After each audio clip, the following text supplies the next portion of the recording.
السلام عليكم يا أحلى وأجمل متابعين، يا رب تكونون بخير. مثل ما وعدتكم بالحلقة السابقة وطلبت منكم تسألوني وراح أجاوب عن أسئلتكم، هذه الحلقة خصصتها راح أجاوب عن أسئلتكم. أحب أشكر كل المشتركين والمتابعين بالقناة واللي دائما يعلقون ويسألون. اليوم حلقتنا راح أجاوب عن أسئلتكم مثل ما قلت لكم. فقبل لا أبدي لا تنسوا تدعموني بلايك واشتراك بالقناة.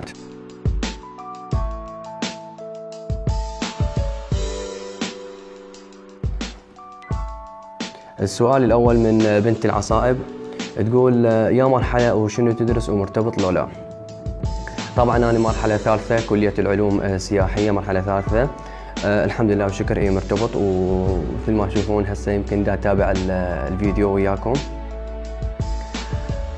السؤال الثاني، شنو أكثر صفات تحبها بالبشر وأحب قناتك هواي وشنو أمنيتك؟ من نور الأمورة. طبعا أكثر صفة أحبها بالبشر هي صفة الإخلاص والوفاء والصدق، لأن مثل ما تعرفون هسه حاليا يعني تنعدم هذه الصفات بالمجتمع، فنادرة كلش هاي الصفات، وبالعكس الصفات كلش حلوة هاي، وكل ماكو إنسان يحب الصدق وما يحب الوفاء والإخلاص. شكرا نور الأمورة. وأمنيتك بالحياة هي يعني أصير إعلامي، وطبعا على مستوى فضائيات، وإن شاء الله من خلال اليوتيوب ومن خلالكم ومن خلال متابعتكم ودعمكم المستمر إن شاء الله أحقق حلمي. السؤال الثاني من صبر الليالي، تقول زين العابدين أنت وين عايش؟ أنا عايش بكربلاء. متزوج؟ لا ما متزوج. عايش ويا أهلك؟ لو لا أي الحمد لله عايش ويا أهلي. السؤال من علي الخزاعي، يقول أبو حسين زين إذا حققت طموحك وصرت مذيع راح تنقطع عن اليوتيوب؟ يعني قصده ما راح تسوي تحدي أو أسئلة؟ طبعا اليوتيوب هو طبعا طريقي للوصول إلى القنوات الفضائية، وعلى حقق حلمي هو أصبح إعلامي، وإن شاء الله يعني حسب الظرف مالتي وحسب الفراغ مالتي إن شاء الله ما انقطع عن اليوتيوب، وإن شاء الله مستمر وياكم. سؤال من ضاغطتهم وربي، تقول سؤالي لو كانت حياتك عبارة عن كتاب شنو راح يكون اسم الكتاب؟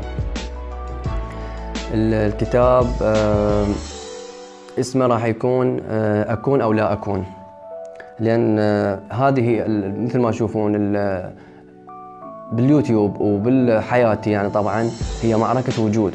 طبعا اثبت وجود باليوتيوب، واثبت وجودي كمقدم برامج يعني ان شاء الله احقق حلمي واقدم برامج، هو اثبت وجود يعني اكون او لا اكون.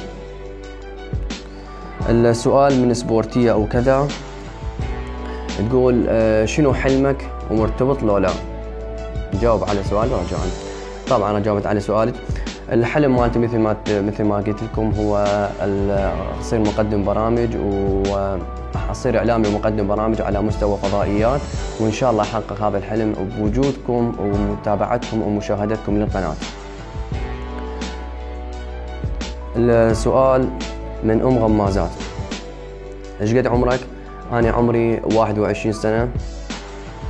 شنو هدفك بالحياة؟ مثل ما قلت لكم اصير اعلامي، وإن شاء الله أحقق هذا الحلم. شنو غلطة عمرك؟ يعني شنو سويته وتندمت عليه؟ شنو سويته وتندمت عليه؟ ما عندي شيء يعني الحمد لله والشكر، ما شيء سويته وتندمت عليه. ايش قد طولك ووزنك؟ طولي 178، وزني آخر شيء وزنت 65. السؤال من فاطمة، تقول صفة تكرهها بيك وصفة تحبها؟ طبعا ماكو واحد ما يحب، ماكو صفة بي يعني مو حلوة ويكرهها. الصفة اللي أحبها بي الحمد لله والشكر أنا صادق بكل شيء وما ما أجامل، والصفة اللي أكرهها عنيد وعصبي كلش لأبعد الحدود. السؤال من عباس الخالدي، يقول ماذا تنصح الأشخاص الذين لا يحبون؟ طبعا الحب شيء كلش حلو، وكل من حسب رغبة يعني نظرته للحب ونظرته للحياة. طبعا الحب كلش حلو من تحب شخص ودائما بالك يمه وهو يبادلك نفس الشعور، احساس كلش حلو يعني. السؤال من بنت الجنوب: شنو لونك المفضل؟ طبعا لوني المفضل هو اللون الأسود بالإضافة إلى اللون الأزرق. هذول الألوان كلش أحبهن، الملابس أو غير الأشياء دائما أختار اللون الأسود أو اللون الأزرق. السؤال من أني لا أجد ريح المنتظر. سؤال: من وين وشنو شغلك ويا برج؟ أنا من كربلاء.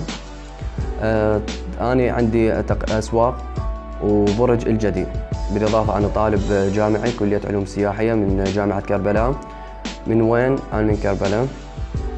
شكرا لأجد ريح المنتظر. السؤال من وردة بغداد: شنو هوايتك ولونك المفضل؟ طبعا ماكو واحد ما عنده هواية.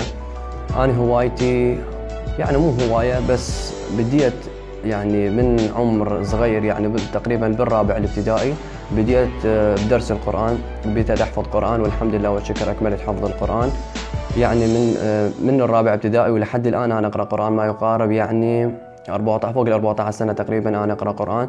وبالإضافة يعني مو يعني هواية، يعني كممارسة رياضة أحب كرة الطائرة، بالإضافة لكرة وإضافة يعني المنضدة كرة الطاولة. اللون المفضل مثل ما جاوبتكم، اللون المفضل هو اللون الأسود واللون الأزرق. شكرا وردة بغداد. السؤال من بنو تقول: شنو هدفك بالقناة وشنو الغرض فتحك للقناة؟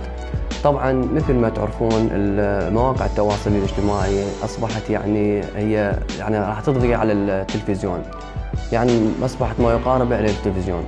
فمن خلال اليوتيوب ومن خلال المواقع التواصل أحب يعني أوصل لمرحلة مثل ما قلت لكم، أريد أقدم برامج، أريد أصير إعلامي، وهذا حلمي وطموحي وإن شاء الله أحققه من خلال مشاهدتكم ومن خلال متابعتكم ودعمكم للقناة. هو هذا حلمي وإن شاء الله أحققه، وهو هدفي من فتح القناة. شنو هدفي بالحياة؟ مثل ما قلت لكم هدفي يعني إن شاء الله أصير إعلامي. إيش قد عمرك؟ مثل ما جاوبتكم عمر 21 سنة. قناتك تخبل. شكرا على بنو. هذه كل الأسئلة اللي حبيت يعني أجاوب عليها، ولضيق الوقت يعني ما قدرت أجاوبكم على كل الأسئلة، فاللي طرح سؤاله وما جاوبته يعذرني ولأن الوقت ما يسمح.